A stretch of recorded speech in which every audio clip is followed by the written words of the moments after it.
What is up, everybody? Welcome to Speak Now Pro Wrestling. It is Denise Salcedo, and it is Wednesday, October 25th, and I am here to talk about AEW Dynamite. Now, I know you guys are all wondering where Reg is at. I actually don't know where Reg is, so I'm just going to wait for him to pop in at some point. That's why I started the stream a little bit late, because I was waiting for Reg. So hopefully he got my message, and I will just let him pop on whenever he can. But we are here to talk about what was a massive night of AEW. I feel like today's show just was super newsworthy, top to bottom, and I don't know how else to describe the show. Like, this was a really good show. We got so many great moments, one of which included the AEW debut of Ric Flair. He ended up being Sting's big surprise from Tony Khan. And then we also had Kazuchika Okada. We had Bryan Danielson. We had RVD. We just had a big night of pro wrestling. So we're going to go ahead and get right into it. So before we get started, just a heads up to everybody, if you guys do want to help support this podcast, give some love, get your thoughts in, get your opinions in on what you thought of the show. Please, you are more than welcome to be active in the chat. And if you want to make sure your questions, comments, or statements get read here on the show, you can send in a super chat. The super chat is the best way to just support this podcast in general. So let's get to it. I'm going to kick things off with the first super chats of the day. This first one is here from Grapple Geekery, who says, I've been out of work sick for a couple of days. Turns out the Graps was the best medicine. Great episode, but a weird ending. Roberto Arsenal says, I like MJF's coming out when Cole got hurt. Dude, MJF has everybody, and I mean everybody, coming out of the woodwork trying to get a championship match out of MJF. And I love it, because that is what an AEW world champion should be. Everybody on the roster, anybody who's anybody, should be going after MJF. But let's get into the first thing. And the first topic that I want to go ahead and dive into is Sting's big surprise. And I'm curious to see, I don't think anybody here necessarily expected Ric Flair to come out on AEW here today. I looked at this, and I know everybody, when we were out here predicting, we were like, oh, it's going to be a plaque. It's going to be, I don't know, a Hall of Fame induction. Maybe the start of an AEW Hall of Fame. And that's legitimately kind of what I was kind of predicting. But I will tell you that I was not predicting Ric Flair at all. So this is what went down. As most of you guys know, AEW Revolution 2024 is going to be Sting's very last match. Like, that is it. Get the tears ready, get the napkins ready, because it's going to be it's going to be like a happy but a bittersweet goodbye, you know, a little bit of sadness in there. Anyways, so he comes out there, and one of the big things that he said during this that I thought was kind of cool was him basically saying that Darby Allin was his favorite, his best tag team partner that he's ever had. I thought that was huge, because I know everybody was out here expecting it to be Lex Luger, but he basically said that it was Darby. And it was something that I kind of thought was very sweet for him to say for Darby. So that was kind of like a nice little moment that he had there. And then on top of that, we finally have the hyping up of the gift. And Tony Schiavone, up there he is, guys. It is a Reg. There's two links on the thing, Denise. Two links that said link. Oh my. They're the same link. I sent it to you twice because I thought you didn't see the first one. No, on the StreamYard, like, I'm still logged into your StreamYard. It has one that says MJF and Kenny Juice Omega. Robinson. There's two of them that say Kenny Omega and MJF. And what the heck? Dude, I was here. I was worried about you. I'm something happened to Reg. Phil was texting me. I'm like, why is Phil texting me? Yeah, I'm like, I don't have waiting for you to show up. I'm here, you guys. I'm literally, Reg, I messaged Phil and I'm like, is Reg okay? Like, he hasn't shown up. I messaged Kyler, who's our moderator here, and I'm like, I'm sorry. I'm waiting for Reg. I don't know where he's at. I don't know what happened. I was just sitting here. The worst. I thought you were like making a new graphic. I'm like, yo, I guess Denise is not showing up here. Like, she's making a new graphic. We're taking time. Like, I guess we're going to be late. Somebody was in there saying they thought they were late. I'm like, what is going on here? But we're here. Okay, well, first of all, this is something we need to do. We need to swap phone numbers. We're literally do a weekly show and we do not have each other's phone numbers. That'd Like, we probably need be to a get good phone thing, I think. numbers. Yeah, I think so. Like, hey, what's up, Denise? Not a DM. I was so scared, Reg. I'm like, I really hope something did not happen to Reg. I'm like, because this is really out of character. I don't know what is happening. I know, And so I'm always early. Finally, I was like, I'm just going to start the show. Whatever. I apologize, you guys. I was out there, but I'm now here. We are out here. I'm going to get Denise's phone number, like y'all are saying, and I'm going to text her. I love it. All right. So, what we were getting right into, you haven't missed anything, is we're going to kick things off with the Nature Boy Ric Flair. So I was just kind of recapping what went down. And so we finally get to the moment where Tony Schiavone brings out Ric Flair. You hear the theme song hit and everybody is like, oh shit.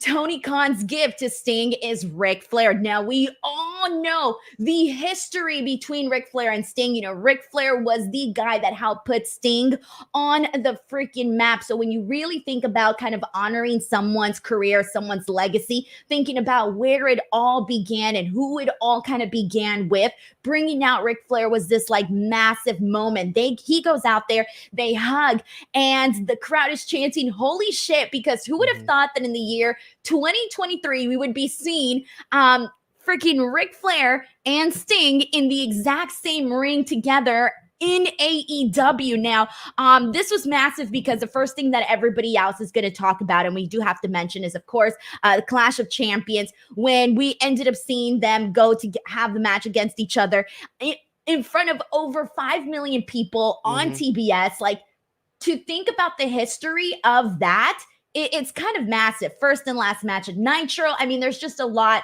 that has kind of gone through Sting and Ric Flair's careers. But I want to start off with that portion first, Reg. What did you make when you saw Ric Flair be the one to come out?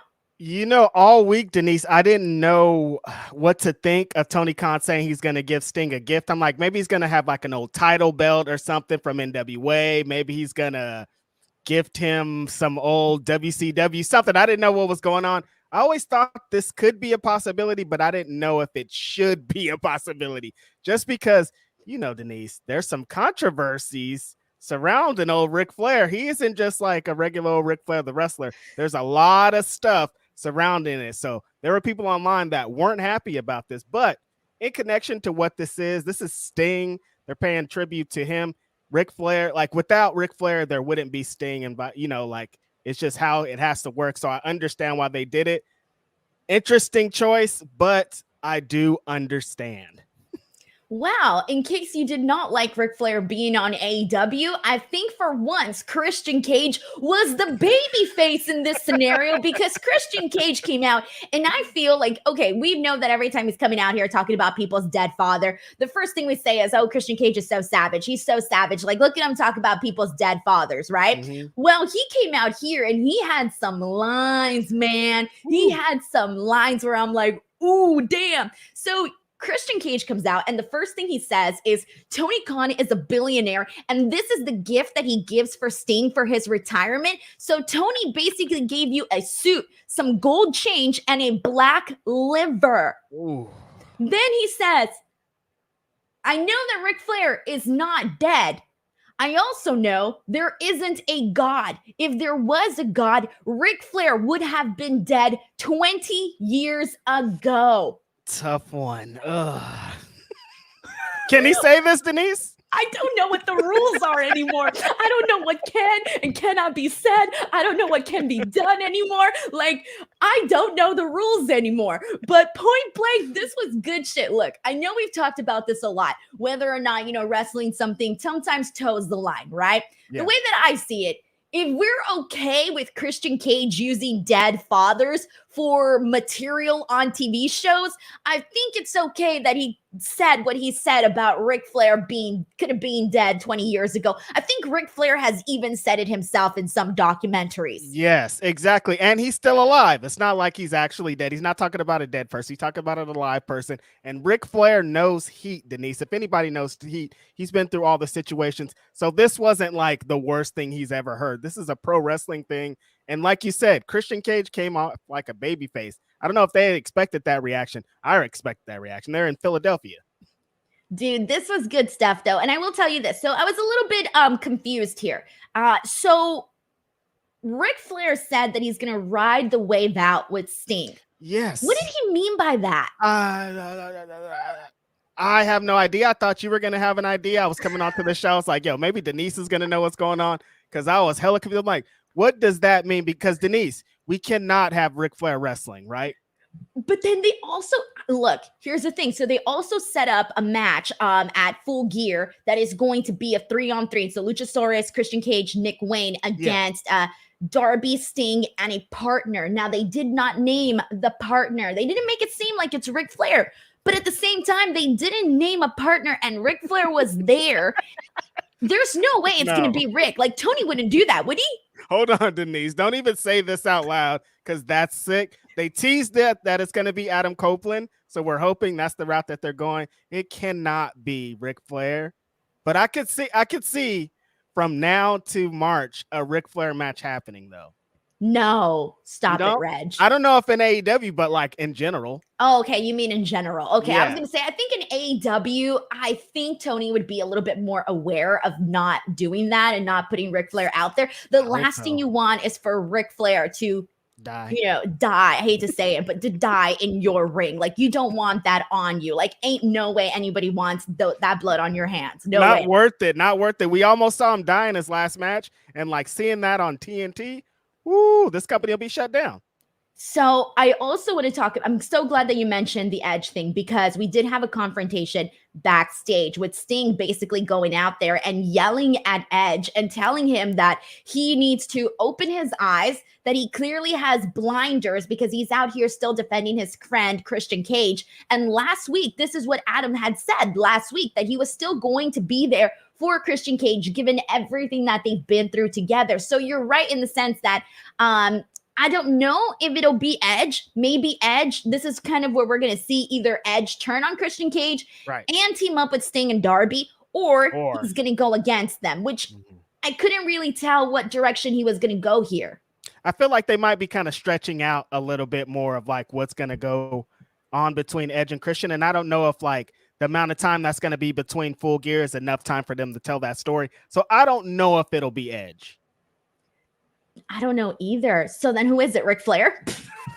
See, that's where it gets complicated, Denise, because it cannot be Ric Flair. That'd be sick. Oh, if people are saying Andrade in the comments, I could maybe get with that.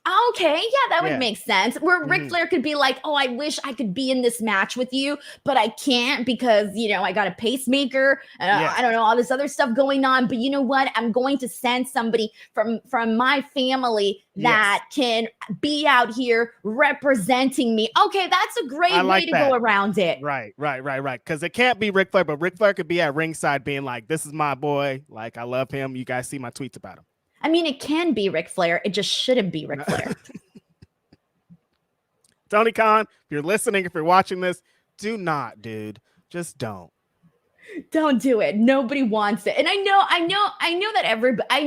that it's probably that Tony Khan would probably love to be like promoting a Ric Flair match, because I'm sure that's like a bucket list type of situation, but it's just not worth it. Not in this scenario. Nobody would want to see it. And the last thing you want to do is bring all of this negative energy, all of this negative criticism towards AEW, especially right now with how good WWE is doing. The last thing you want to see is AEW make a decision like this. But again, I don't think they are, and I hope you're right, Reg.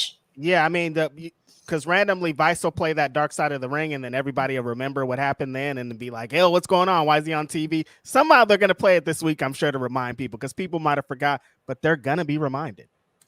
Delayed Grad sends in a super chat saying AEW seems to be trending in the right direction. Higher Dynamite ratings and even 500K for Collision 2 weeks straight. Great to see, Reggie. Thank you so much to Delayed Grats for this very kind comment. I always forget. Are you cool with people calling you Reggie or not? Yeah. That's my name. Okay, I know, but I don't know if you prefer for it to be Reg. It doesn't matter. I don't prefer. That's not your government's name is longer though. Yeah. Right. You know okay.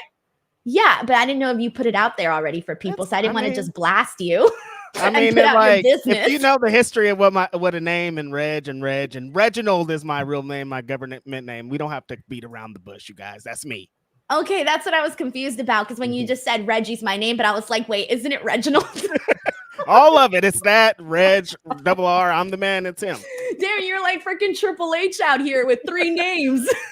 Don't even know what to call you. Reginald's Reggie, Reg.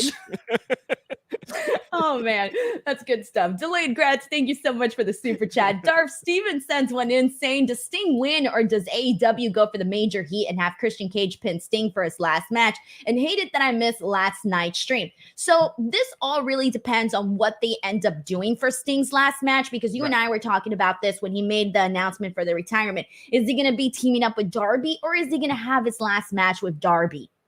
I feel like he's going to do the teaming up thing. I can't see him doing a singles match that high of caliber for his last match. It could happen, but I just see it being a Darby match, either teaming up with him or with somebody against him and somebody else. Right. One of the things that I had mentioned on last week's show too was I think it would be kind of cool if Sting and Darby went for the titles and they got to retire, and Sting got to retire as champion. I think that would kind of be like a really awesome moment as well. But who knows? I really do want to see Sting and Darby, only for the reason that I just know that it's going to be kind of like a dream come true for Darby, and like a cool way to end it for Sting, because I almost feel like if it's not Darby, it's got to be somebody like your Bryan Danielsons of the world, right? Like it just can't be any random person up against Sting in a final match, right? Especially after that promo that he did tonight, Denise, where he said that Sting was his favorite partner of all time. That kind of sealed it for me, of like, if he's not tagging with him, he's at least going to be involved in his last match. Yeah, that's true. So I think that him saying, that Darby was his favorite partner, his best tag team partner. And Sting even was like, I know you guys thought I was going to say somebody else, but it's Darby. I thought that was really sweet, man. Really, really Sting's sweet. good. I like what Sting's been doing these last 2 weeks, just like being like a regular human almost. You know what I was also waiting for during this when Ric Flair was out there? I was waiting for him to start taking off his clothes and just like freaking doing fucking elbow drop on his jacket. He was just too sad and too emotional. Not sad, but like too emotional. Like he could barely get it together to talk. I thought he was going to cry. Ric Flair always cries. I was waiting for the waterworks, but he held it in, I think, pretty well. Not too bad, old man. Not too bad. He looked good too in a suit. I mean, we're not supposed to be talking good about Ric Flair. They're going to flip it. Like, just move forward, please. What are the rules, Reg? Oh my God. I don't know. Grapple Geekery sends in a super chat saying lots of mixed reactions online to Ric Flair. A lot of female fans I follow were not thrilled by his debut, but they loved Christian roasting him. Right. I've talked about this a lot, but I don't know how I feel. I almost just like don't feel anything. I feel for me, it was cool to see Ric Flair and Sting. And because if you know the history between Ric Flair and Sting, it's really hard to say that wasn't a cool moment for them. Yeah, I feel like if you just leave it on the line, we're just watching Sting and Ric Flair talk about Sting's retirement and talk about what happened in 1985 at Clash of the Champions. Yeah, if we start thinking about everything else, I understand, but I'm not. I'm just like, this is on TV and it's fun. Right, exactly. So I don't know. I guess it really just depends on your outlook, how you're seeing this, or if you want to separate, I guess. I don't know if you want to separate it. I don't know if you can. It's a hard discussion. If you didn't watch Dark Side of the Ring, maybe that's one to watch. But the Dark Side of the Ring episode with the plane ride from hell, you can watch it and see how you feel about it. But let's press on here. We got a super chat here from Alex Rauchio. Didn't write anything, but thank you so much to Alex for sending this in. Crazy 101 says Christian and Swerve were both menaces today. We'll get to Swerve's portion in just a second, but menace is definitely the right thing to say for both guys, actually. Delayed Grad says TK is low-key savage. He's definitely booking Flair versus Christian and calling it a Nature Boy death match. Look, I don't think that's going to happen. I feel like Tony Khan is pretty tuned in to the conversations online. Yes. I don't think he's just going to go out there and book Ric Flair in a match. No, I don't think, not one-on-one, not really anytime soon. If he was, he's going to at least give people time to forget about it again, but I wouldn't expect it like next week. Right. Alex, I don't want to expect it at all, Reg. Look at me. I got the freaking Adam Copeland bug eyes now that freaking Ricky Stark said. My eyes bulged out of my face when you said that. I don't expect it at all. I don't expect it at all. All right, Adam Rashio, thank you so much for the super chat, man. Appreciate it a whole lot. Reggie Simmons, our good friend, says, Reginald, it's all good. Speaking from experience. See, Reggie Simmons gets it. You know what time it is. Appreciate Oh that. man, I either call you. I gotta go with either or, and you're Reg to me permanently. So anything else throws me off completely. Mm-hmm. Matt Corso sends in a super chat saying, I'm going to be at the show Saturday night. I'm pumped for MJF versus Kenny Omega. How do you all think the match ends? I'll answer this one in just a second. I'll get back to it. But Crazy 101 says Jay Lethal versus Ric Flair. Woo, off 2.0, needed laughing crying emoji. Crazy 101 has got the username for a reason, Crazy 101. Thank you for the super chat. So I want to segue into what Matt Corso here brought up with his super chat. And that is that Kenny Omega, MJF, we got a confrontation here today. Now, it's funny because, Reg, I will tell you that when I create the little streams for this, I put like a little generic thumbnail that I create just based on what's been announced and what I might be expecting from the show, right? Right. When MJF and Kenny Omega had their little face-off, I was like, I updated the thumbnail and I'm like, this is it. This is going to be the only one I need. I wasn't expecting Ric Flair later on in the show, but so that should kind of tell you how like things were really changing, how newsworthy this episode was. But we got MJF versus Kenny Omega here. So how this all went down is we kind of have to rewind a little bit because we kind of got a lot in this segment. So the show opens up with a promo from MJF. He's calling Adam Cole. Roderick Strong pops up and he tells him that he's here to help him out. MJF's not having it, shoves him and his wheelchair off the set. So then we officially get the match between MJF and Juice Robinson for the Dynamite Diamond Ring. Long story short, this was a more violent, bloody match than I was expecting. For some reason, I was expecting a generic ass opening match. I wasn't expecting all of the blood. I wasn't expecting all of the MJF dominated pretty much this entire thing, just beating up on Juice Robinson. Juice Robinson was busted open, getting his head smashed into a steel stairs. And then eventually the whole thing turned around and we did end up seeing MJF get the victory. He once again, now for the 5th year in a row, wins his Dynamite Diamond Ring. After this, we see the Guns attack MJF post-match, and then Roderick and the Kingdom come in to help out MJF, but they're quickly taken out by the Guns. They did very, very little. The Acclaimed come out, and they end up running off Bullet Club Gold. We then get a promo from MJF's opponent for Full Gear, who is Jay White, and Jay White basically tells him to focus on him because he is going to be the one that keeps his Triple B. And we end up getting a whole lot that went down even with just this portion here. We have MJF calling Jay White a dollar store Jack Sparrow looking ass. I thought that was pretty hilarious. And Max Caster, a match is made here because MJF wants a match against Jay White. He doesn't want to wait that much longer, so they're going to do a tag team match. But MJF, oh my gosh, there's 2 matches that are made. I've just mixed them both up. So there was a lot going on in this segment, Denise. Yes. All right, rewind. I messed up. All right. The Ass Boys versus MJF is happening, okay, at Full Gear. All right. He needs a partner. Max Caster wanted to be that partner. He said no. Then they also made another match. I'll get to that at some point. But the point here is that after all of this, my terrible explanation, we have Kenny Omega who comes out there and he confronts MJF. And as you know, MJF is about to surpass his reign, right? So Kenny Omega wants a shot at not allowing that to happen. And believe it or not, this Saturday, on a Saturday edition of AEW Collision, we are going to be getting the Cleaner versus the Devil for the AEW World Championship, Kenny Omega versus MJF. I'm gassed, bro. Look at me. I'm sweating from that.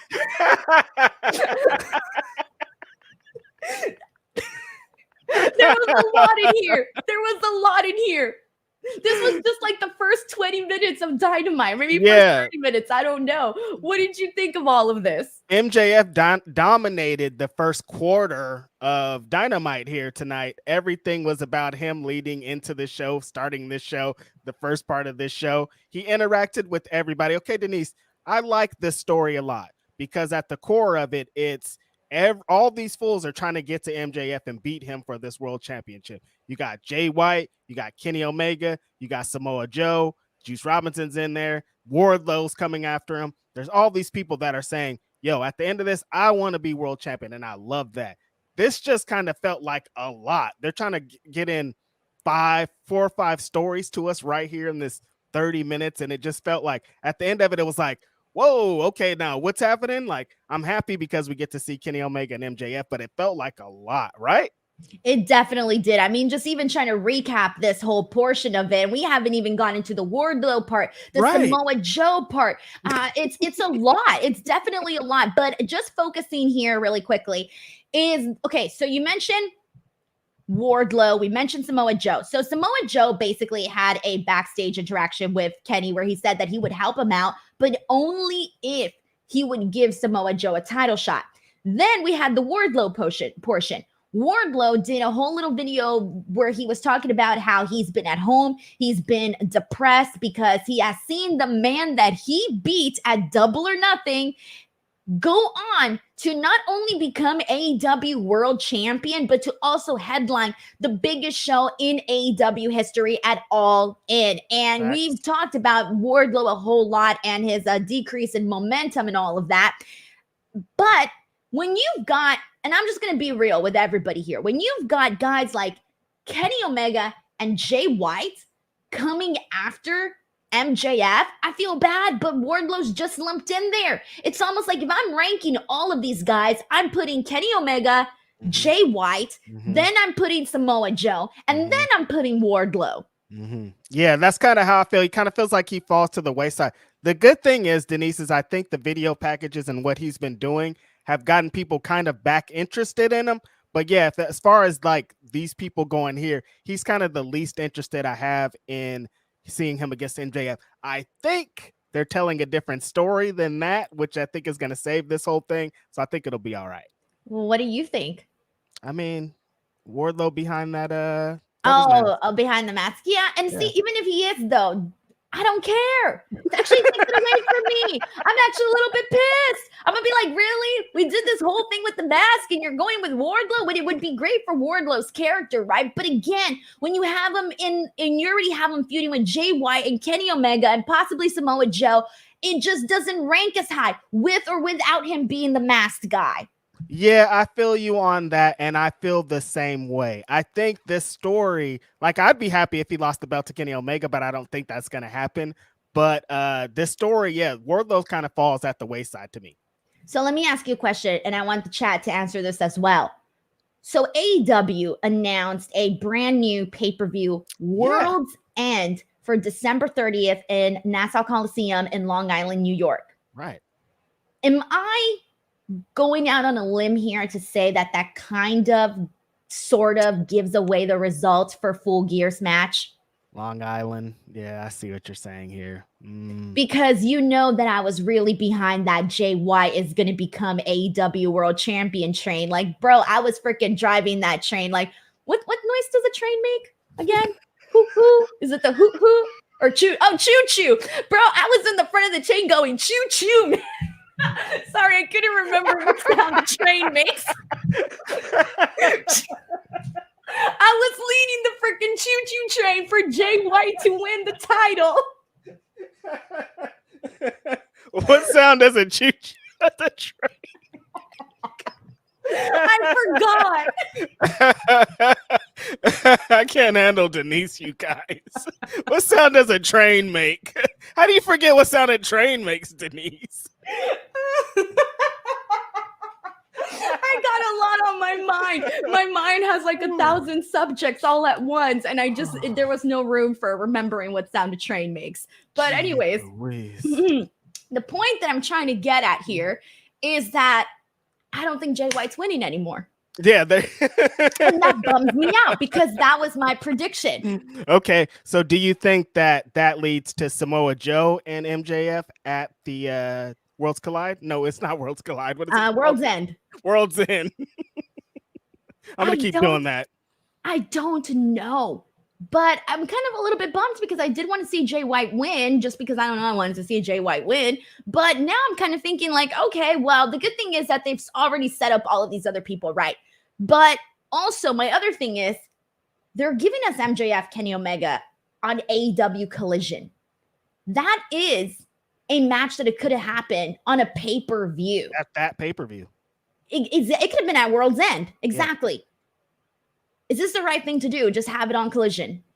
I mean, the story that they're telling with it being Kenny Omega's record is about to come up. Like somebody said this on Twitter a few days or weeks ago. They were like, oh, Kenny Omega should challenge him before at the thing. And he ended up doing it. Tony Khan probably listened to whoever that guy was on that tweet. But yeah, I think with that story being told, it's great. And we just need stuff like this, Denise. We need like randomly MJF's going to defend his world title, and it's going to be one of the best wrestlers in the world, Kenny Omega, and you have to watch Collision to see it. We need some kind of spicy stuff like this. I like it. So to answer Matt Corso super chat, how do you think the match ends between MJF and Kenny? I don't know. So some schmaz. This is what they can do, right? There's two options here. There's two options. One, you have a straightforward match. No, there's three options. All right. So you either have MJF cheating or somehow, however he decides to do it, defeats Kenny Omega. You get a legitimate match here. All right. They deliver what they advertised. Okay. The other option is you have Kenny Omega defeat MJF, and then all of a sudden shit changes and we get Kenny Omega and Jay White at Full Gear. Okay. Then the other option is somehow, some way this match doesn't even happen. Some craziness goes down, or I don't know, it ends abruptly and the match just ends in a weird ass finish. I don't know. Yeah, I think in order for what the importance of him beating Kenny Omega's record and the legacy, MJF has to beat him clean. Like people are saying in the chat, like in order for him to put the stamp on, like, I did this, I'm the man, I'm better than Kenny Omega, and I beat him clean at the end. To do it, that's the way you got to do it. Damn. See, the only reason why I didn't want to see MJF defeat Kenny Omega cleanly is I don't want them to not. I also want to see this match at some point headline a pay-per-view. It can still do that. Yeah. All right. Yeah. Just making sure. Yeah. All right. Heidi Ho sends in a super chat saying, anybody hating on Ric Flair, I would recommend not looking into your grandpa's history. Their heyday was a completely different place and time, and thankfully we've gotten better as a society. Okay, so I get what Heidi Ho is going for here for this here. But my grandpa's freaking awesome, man. My grandpa ain't anywhere doing the things that Ric Flair was doing. Do you know for sure, though, Denise? Hell yeah. You know history? Yes, I know that for sure. For sure. I mean, sometimes these grandpas been in the streets. You don't know. He might have went out grandpa. On a random Saturday. Not my grandpa. My grandpa's awesome. He could still be awesome and still be in these streets, Denise. No, but look, and I've heard this, I don't know this saying, or this is a saying, but this is conversation, was if you were to get rid of everybody who's ever done anything bad in pro wrestling, there'd be nobody left. Right. I don't think that's not necessarily true. There's a lot of nice people here. There's also a lot of not nice people. So yeah, but I feel like with Ric Flair, this is a tough one. Like I said, there's a lot of things that soured us on Ric Flair. And and like new things of him being like an old person. It's not like there's some stuff from the past, but then they're still like, oh, he's still kind of, I don't know. I don't think it's worth it. Right. That's a tough one. All right. Magnum Wade says, I do like a lot of people going after the world title. Makes it feel big. You have Jay White, Kenny, even Samoa Joe, and potentially Cole in the background. That's right. We forgot to mention Adam Cole. He's still in all of this. Hell, even Roderick Strong is in all of this. True. Yeah, they played a role tonight. They had Adam Cole on the phone. They're still trying to string this along together. So I like it. Matt Logan says, also going to be at Collision Saturday. Free tickets. Sup, Reg? Hey, what's up, Matt Logan? That's going to be a really dope show. I mean, Kenny Omega and MJF are going to go one-on-one. If you get to see a one-on-one Kenny Omega match right here in his prime, you're up. Sheldon Jackson gifted 10 DWO memberships. Thank you so much to Sheldon Jackson for continuing to support this show. A special shout out for you on that one. Magnum Way DWO member says Denise's mind only has wrestling and breathing. Honestly. And food and Taylor Swift. That's about it, though. That's about it. All right. I like how everybody... Jesse Baby says, hey, my grandpa was a hoe, but he wasn't nasty, so relax. There's a fine line. Out here defending their grandpas. Yeah. Applause for that one. Defend your nasty ass grandpas. Okay. Hey, I had a great grandpa. I still have a great grandpa. Sure, yeah, I'm sure he is. Yes. We were also born on the same day, my grandpa and I. We were like pretty much identical. So, oh, that's why you ride hard for Gramps too. Yeah, he raised me. He was my father figure in my life. So yeah, that's for sure. Always gonna and my grandpa ain't in the same freaking conversation as Ric Flair. Ain't gonna happen. Not happening. All right. So all right. Let's go ahead and get on with some more topics that we got here. I want to get into we got another super chat. Let me read this one first. This one's from Mike TK90, who says, they hate Ric Flair for what he did, but still support Vince McMahon's company. Shaking my head. Any word on AEW going to Max? Choo choo.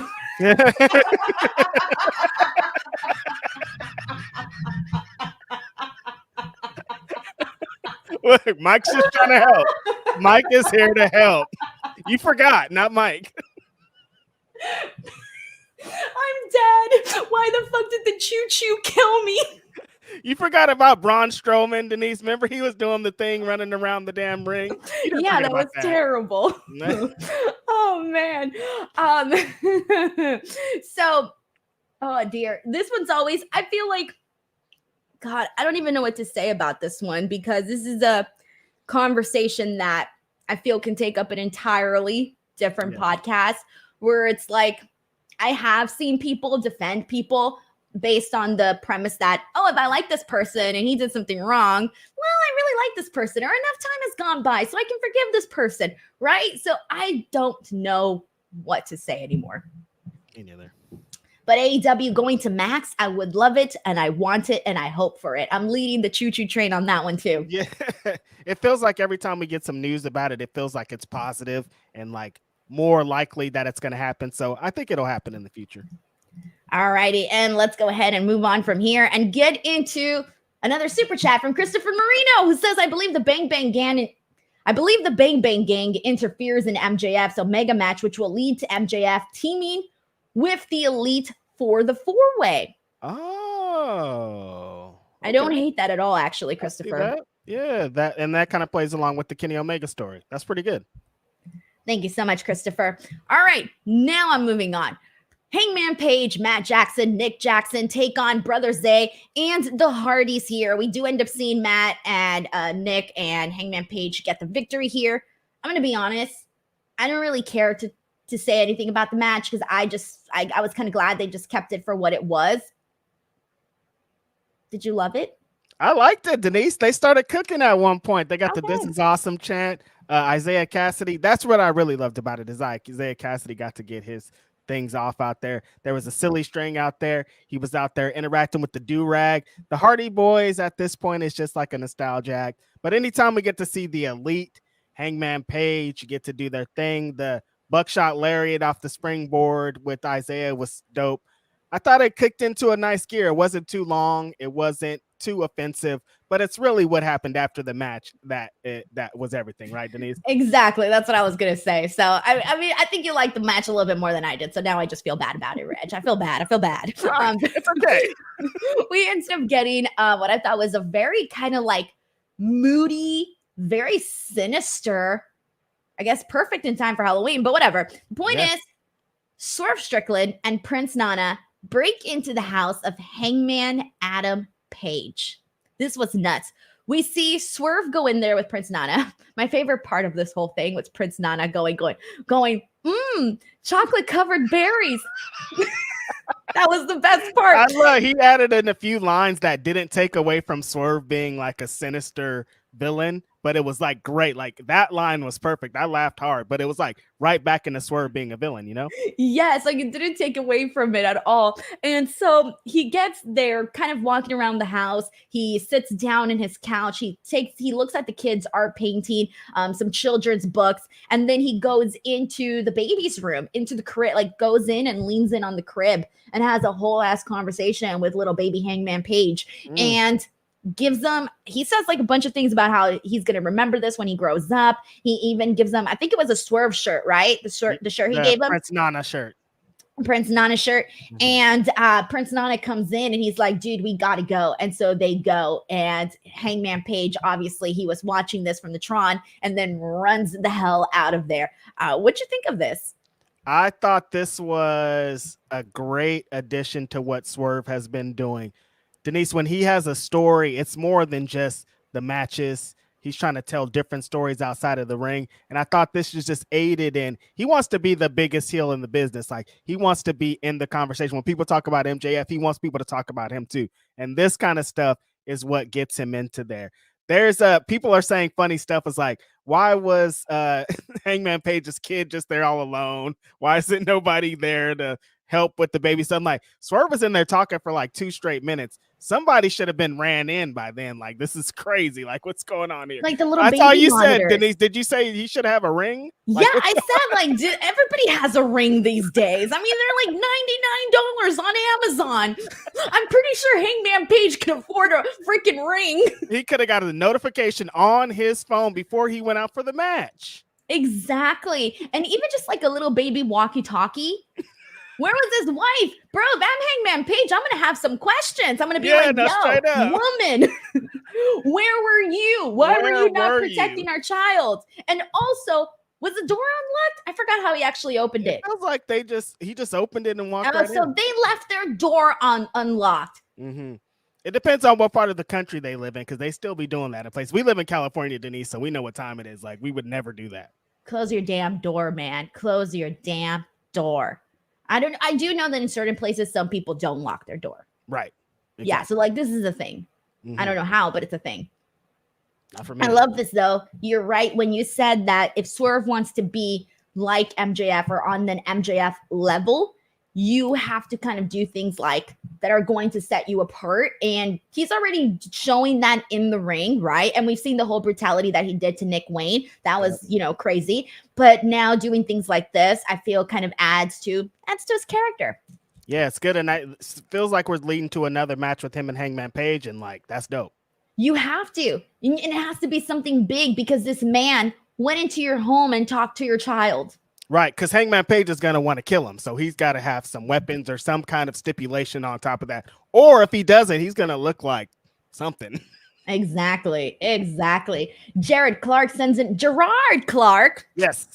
in a super chat saying, good evening, Denise. I heard Ring of Honor Final Battle 2023 will be on Honor Club this December. TK needs over 1 million subscribers for this pay-per-view. And then he put a reminder, Gerard. Every time. I do that to him every time, and then I remember afterwards. But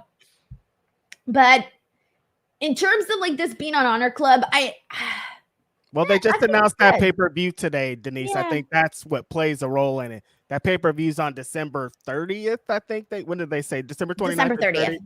And then the ROH pay-per-view is on December 15th or something. And I don't think they want to play those games like they played with All In and All Out again. So they made it just exclusive to the Honor Club. It's better for the ROH brand. And yeah, they could try to hit some good numbers on the way too. Right, exactly. I think if you're interested in watching, it's something to persuade you to get the app, right? And if you're already watching Ring of Honor and you're clearly have the app because you're watching Ring of Honor already, then hey, you know what? Reward for you. You get to watch this pay-per-view pretty much for what you're already paying. So I feel like that's kind of a cool incentive for those that already have Honor Club. Magnum Wait sends in a super chat saying, I'd pay for a show of Swerve and Nana being catty about interior design of people's houses. Plus, Miss Page and Page Jr. are heavy sleepers. We're all wondering about Mrs. Page. Where was she? Where was she at? I don't know, but that is terrifying. All right, we got a super chat here from Grapple Geekery who says, once again, Darby expects Nick to forgive AR Fox when he and this guy busted him open with a picture of his dead dad. Bull crap, Darby. Right. Darby's tripping. Thank you so much to Grapple Geekery for the super chat. Appreciate it. All right, guys, just a friendly reminder, if you guys do want to help support this channel, you are more than welcome to keep sending in those super chats. They will get read here on the stream.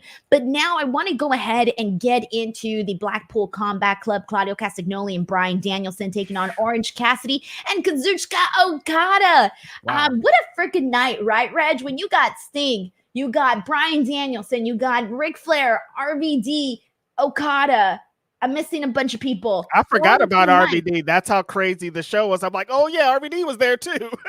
Exactly. So this was the main event of the night. And this was kind of a really fun match. I loved this main event. I thought that there were two things that I really loved.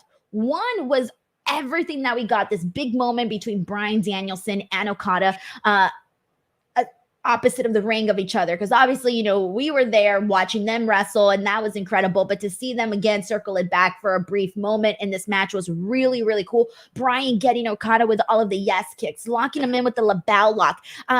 Bryan at one point avoided the Rainmaker and got Okada with like a bunch of chops, and then a double crossbody from both. That was really fun. The other thing that I really liked was the Orange Cassidy, Claudio Castagnoli portion of this, because Orange Cassidy does these like speed kicks on Claudio's chest and just freaking goes to town on him. Claudio then goes for the big swing, but Orange Cassidy counters it and gets the Slumdog Millionaire. I thought that was really fun to see. Then eventually Claudio does lock in that big swing on Orange Cassidy. We even have a moment later on in the match where we see Okada and Orange Cassidy do their hugging bit, and we see Bryan and Claudio pick up the victory here. And then the ending of the match, I'm curious to get your thoughts here on the ending of the match too, because it was a little bit of like everybody we had who went out there. It was Trent, Rocky, Hook was out there, and then everybody was kind of standing around, and Bryan Danielson was, you know, in pain on the floor. I mean, on the ring apron, excuse me. What'd you think of this match? What'd you think of the ending? The match was awesome. I think if we wanted to have like a little interaction to see what Bryan Danielson Okada feels like again after that, this was perfect. Seeing Okada out there, Denise, he has an aura, like him coming down. The Philadelphia crowd, they're smart, so they know like this is a big deal. But it felt like an even bigger deal, just him just being out there on the ring apron, everything that he was doing. He had the drop kick, the Rainmakers were on fire. The interactions with Bryan Danielson, the whole time he felt like he had an agenda with Bryan Danielson, which leads me to believe feels like they're setting up another match. I don't know if they are, but like everything that they had in this at the end, him kind of like looking over Danielson like, yeah, it's not over. Punk is like, all right, I like this. This is dope. But it kind of felt like too much. Like I felt like we weren't focusing in on like that should be like the biggest thing, and like having best friends down there and all that might have convoluted a little bit, but I understand what it worked out. But yeah, the Claudio and Orange Cassidy interactions I think were so strong. Going back to them Chikara days, they know how to work together, and Orange Cassidy's just adding on how great of a wrestler is. So like I think people probably saw the match and they're like, well, why is Orange Cassidy in this? And he showed why he should be in this, Denise. Yeah, so we are getting Orange Cassidy versus Claudio Castagnoli next week for the AEW International Championship on Dynamite. So I think that should be a really good one. But overall, like it was a fun main event. I had a good time with it, man. I really, really did. Yeah. Really good episode of Dynamite. But let me tell you guys, if you want to be Dynamite and make it rain in bed, choo choo, get yourself some Blue Chew with the promo code Denise. Are you jobby now in bed? Do you have dreams of main eventing in the sack? Well, have no fear. Blue Chew is here to help you become the champ. Soon you'll make your babyface comeback and get the finish. Blue Chew is the place to go for chewable versions of sildenafil, tadalafil, vardenafil. These ingredients help men achieve stronger, harder, and longer lasting erections for sexual activity. Woo! The chewable tablets help fight off all forms of ED, which can include performance anxiety and maintaining an erection long enough for sex. A Blue Chew subscription includes a free online consultation, 24/7 medical support, a prescription for chewable, sildenafil, tadalafil, vardenafil, if approved, and discreet delivery straight to your door every month, all from the comfort of your own home at affordable prices. No more in-person doctor visits, no more waiting for appointments, and best of all, no more awkwardness. So what are you waiting for? Head on over to the description box of this video and click on the link and make sure to use the promo code Denise. Alrighty, and we are back here. Every time you start describing what's in it, it takes me out. You're like, I can't even say the words, but it takes me out every time. Dude, I had to use Google pronunciation for all of those. I bet. I was practicing. I was like, sildenafil. Right. Like, you have no idea how many times I did like voiceover takes of that. But seriously, guys, please, if you do get Blue Chew, go to the link, use the promo code Denise. I'm really hoping to have them as a permanent sponsor, and it really all depends on my performance. So, you know, help a girl out here. Let me see that Blue Chew, y'all. We got a couple of super chat here from Mike T90K, who says, Blue Chew changed my life forever. What's up, Mike T90K? He knows what's up. Delayed Grad says Denise is no longer innocent. She's still innocent. Thank you so much to Delayed Grats for that. All right, everybody. We got a couple more items to get into in regards to AEW Dynamite. Next up, the Chris Jericho sit down here. Basically, he says that he's got friends too, some of them that are bigger than Powerhouse Hobbs, and maybe it's time to give them a call. Denise, what is this? Do you think they're bringing back the Jericho Appreciation Society? None of those guys are bigger than Powerhouse Hobbs. Jake Hager isn't bigger than him. Sammy's definitely not bigger than him. Somebody in the chat 2.0 said, guys, not Kane, bigger than him. Somebody in the chat said, Kane, y'all are nasty.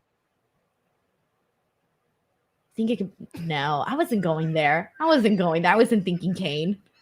I was thinking more along the lines of someone who's already in AEW. No, I don't want to see that. Oh, yeah, the Big Show. You want to see that, Denise? I don't mind it. I didn't even think of the Big Show in this. It's better than the Jericho Appreciation Society. Is it? Yeah, honestly, yeah. Yeah, Reg, I ain't even gonna lie to you. It is. Okay, my big homie can Spine Buster and Big Show probably look pretty cool. I'm into it. We got a freaking generous super chat here from Will Chisholm. Choo choo, man. Will Chisholm says, I'm torn if they have Tony versus Shida for the title because Tony has to win, right? Question mark. At the same time, I don't want Shida to have another title little over a month. Well, let me tell you, Will, this honestly is exactly how I feel. Because I don't want to see Shida already lose her AEW Women's World Championship, especially how fast her second reign was, and then this being her third reign being just as fast. But then at the same time, Toni Storm, Reg, is freaking killing it. And that is undeniable. She's timeless. She's killing it. She's doing the thing. It's freaking working. How do you not put the title on her? What do you do in this scenario? Yeah, the issue is, Denise, like I've been saying, Toni Storm has become undeniable. There's going to start to be a point where fans are going to mutiny and they're going to demand that it's Toni Storm. So you have to put the championship on her. You have her on every single show, like I said, either having a match, doing one of these silent movies that Denise doesn't understand, or doing some kind of promo backstage where she's the main character in the show. She has to win the championship. That's the issue. But Shida don't deserve this again, Denise. We're stuck between a rock and a hard place. It's going to be so sad for Shida. I can't, not Shida again, dude. Poor Shida. I always feel like we were talking about this last week, and I really do feel this way, but I feel like it's always been bad timing for whoever is the women's champion. When Toni Storm had the belt, everybody wanted it on Jamie. Yep. And now that Shida has it, oh, well, let's go back to Toni. It's always like bad timing. When Saraya had it, everybody was like, well, anybody. See, this is the issue, Denise, is existential circumstances that always kind of surround it. Like, Shida can continue cooking, but you got to give it to Toni. I think they should have just had her beat Chris Statlander, honestly. I think Chris Statlander's doing great, but like just have Toni Storm beat her and let Shida continue to do her thing as the AEW Women's World Champion. Yes, I agree with that. I think I would have preferred that so much more. I would much rather see them give a little bit more leg to this Hikaru Shida reign, this third reign, and kind of end things with Chris Statlander, which sucks too because it's the same thing for Chris Statlander. Same thing. It's like they're always off. They're just not in sync with who should be the champion at the right time. Yeah, it's really unfortunate, but I think you have to give it to Toni Storm, especially in LA, Denise, the Hollywood thing. Like, yeah. By the way, what did you think of the match between Shida and Ruby Soho? I thought it was really strong. I mean, Shida has been having a great run. That goes along to exactly what we're saying here. Is like, I don't want her to lose the belt because all her defenses have been great.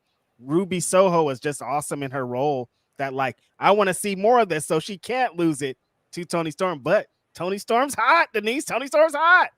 Hell yeah. All right. Well, Will Chisholm, thank you so much for the super chat. Appreciate that a whole lot. By the way, the chat here for Chris Jericho are suggesting Goldberg. Oh, you guys, why?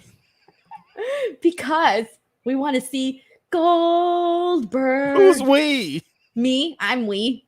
I want to see Goldberg in AEW because I just want to see everyone fucking like bitch and moan on Twitter. No, you don't want to see that. You're not even going to look at the chaos. I'm going to look at it and I'm going to laugh. We're going to have to talk about it on our show, Denise. And I'm going to be laughing on the show too. I want to see it. Hey, you were there, Reg. You were there when Tony Khan said that he and Goldberg are good friends and they have a lot in common.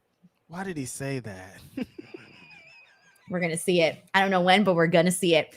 All right.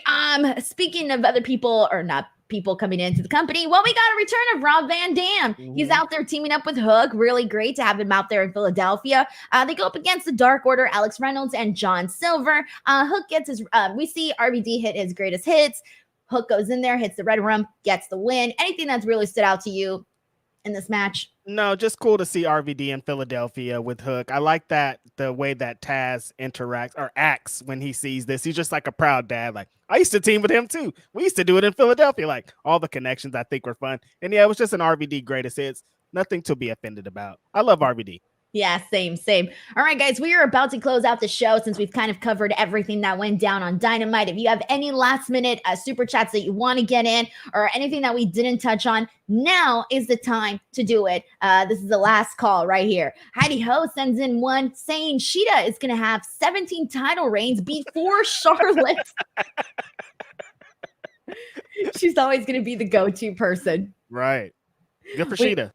We got one here from Will Chisholm who says, it's feeling like when Mercedes would win the WWE title and lose it quickly. It's feeling that way. Yeah, it is. Yeah, it's unfortunate because Shida doesn't deserve that. She's such a good wrestler. And like everybody has their best match against Shida in AEW. Right. Yeah, she can't just be like the Natty Neidhart of AEW. Like she has to be more.